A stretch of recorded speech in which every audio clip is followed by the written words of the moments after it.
இந்நாள் இனிய நாளாக அமைய ராமானுஜர் திருவடியை பற்றி பரந்தாமனை அறிவோம்.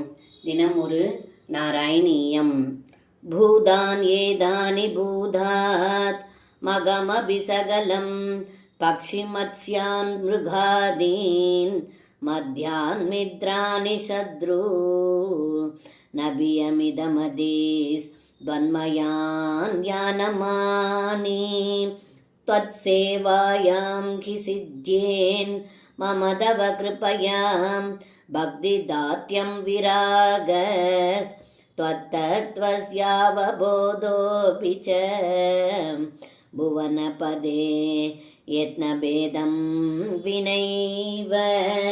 இந்த பாடலுக்கு அர்த்தம்: ஏ குருவாயிரப்பா, பஞ்சபூதங்களையும் அதனால் தோன்றிய உலகத்தையும் பறவைகள், மீன்கள், விலங்குகள், மனிதர்கள், நண்பர்கள், பகைவர்கள் அனைவரையும் தங்களது வடிவமாகவே உணர்ந்து வணங்குவேன். எப்பொழுதும் தங்களுடைய திருவடியை சேவிப்பதாலும் தங்களிடம் உள்ள திடமான பக்தி, பற்றற்ற நிலை, வைராகியம், தங்களை பற்றிய தத்துவ ஞானம் முதலியவை தங்களுடைய கருணையால் பெரிய முயற்சி இல்லாமல் கிடைத்து விடுகிறது என்று இந்த பாடலில் பட்டத்ரி சொல்கின்றார். சர்வம் கிருஷ்ணார்ப்பணம். ஸ்ரீ குருவாயூரப்பன் திருவடிகளே சரணம்.